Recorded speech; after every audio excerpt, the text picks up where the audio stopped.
Breaking news here. Stocks all around the world are tanking because of the crisis on Wall Street. What started in America last year has now spread to every part of the world. Het is alweer 6 jaar geleden.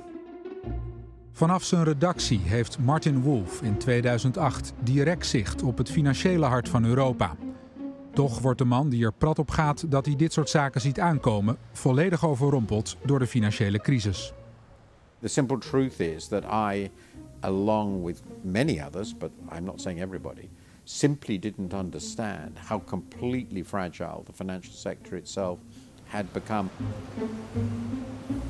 De financiële sector in Londen overleeft de klap, maar Martin Wolf verliest voorgoed het vertrouwen in het financiële stelsel. De man die kind aan huis is bij bankiers en regeringsleiders pleit nu voor radicalere hervormingen om herhaling te voorkomen. First thing I think we've learned from this crisis is we really don't know what the best financial sector is, but I'm pretty sure that the one we have is not it. De wereldeconomie ondergaat grote veranderingen. Het huidige financiële systeem is ongeschikt gebleken om die verschuivingen in goede banen te leiden, stelt Wolf. We're seeing an enormous shift in global economic power, a complete transformation of the global economy through the rise of China and other emerging countries, big technological shifts with very uncertain consequences, and also big changes in our countries, massive aging and all the rest of it. These things are going to generate big shifts in our economy. We have to be able to cope with these without going through catastrophe. For that to happen, we have to have a financial sector that can cope with them. Een van de radicalere veranderingen die Wolf wel ziet zitten, komt uit de koker van deze lobbygroep. Vanuit een bescheiden kantoortje wil Positive Money een einde maken aan de mogelijkheid van commerciële banken om zelf geld te creëren. In the current system, most people think that when you go into a bank to take out some money, that money is coming from somebody else's life savings. And actually it's not. It's just it's essentially brand new money that is entered into your account electronically through a very simple accounting process. And 97% of the money that exists in the economy is created in this way when people go into debt. The surprising fact is that most of the money is created by banks. Like a magician, banks make the money appear, seemingly out of nothing, whenever they make loans. But this money is not what it seems.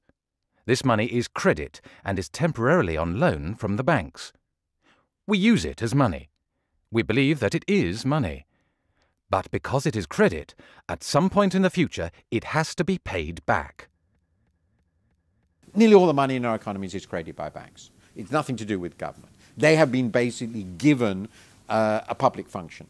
But of course, it's such an important public function, we can never allow the money supply to collapse because it leads to the Great Depression, is the governments then necessarily backstop and guarantee all the banks, which means, as I frequently remark, banks are part of the state, effectively, and bankers are simply the most highly paid civil servants we have. That's ludicrous.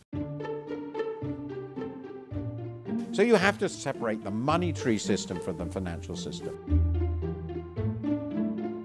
What we want to do is take the power to create money away from the banks that caused the financial crisis and return it to a democratic, transparent and accountable part of the state, working in the public interest, creating money in line with the real economy rather than creating money to blow up property bubbles in the financial markets. Na de crisis in de jaren 30 van de vorige eeuw werd deze ingreep ook al eens voorgesteld. De wens om het creëren van krediet door banken te beperken en het maken van geld aan de staat over te laten is dus niet nieuw. If we cannot make it better, then maybe we have to think about something even more radical. And I think that it is, alas, not probable, but possible we will end there. And that we will have another crisis. Yeah.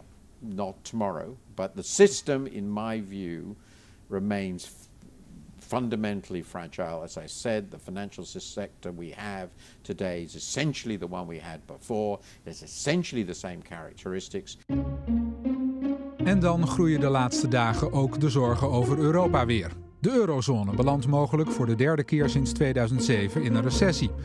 Wolf vergelijkt de eurozone met een ongelukkig huwelijk. En scheiden is eigenlijk geen optie.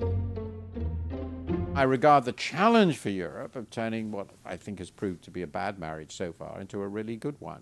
And And how do I define a good one? Well, I think of a good marriage as one in which people, knowing what they know now, would still go into it. So I think that making a good marriage involves big changes which make everybody happy with what the euro is doing for them. I think that's possible, but it's quite a challenge and it's not where they are yet. Volgens de financieel commentator van de Financial Times kan uiteindelijk alleen een federaler Europa de economische problemen oplossen. If you want a monetary union, you need a political union. It's a natural corollary. You end up moving in the direction the US has moved in over the last 230 years. If you tell me this is impossible, then all I can respond is saying, well, it may well be, and I think it probably is, but then it will go on being very, very difficult to make the euro work really well. En zelfs als dat lukt, zal het volgens Wolf nog tot halverwege het volgende decennium duren voordat in de eurozone economisch de zon weer volop schijnt. Is your gut feeling optimistic? Not as optimistic as I would like to be.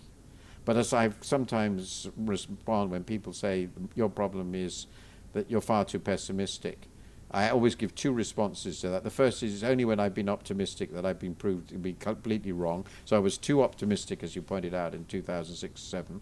And the other thing about being pessimistic is that by and large and on the whole, life is full of pleasant surprises.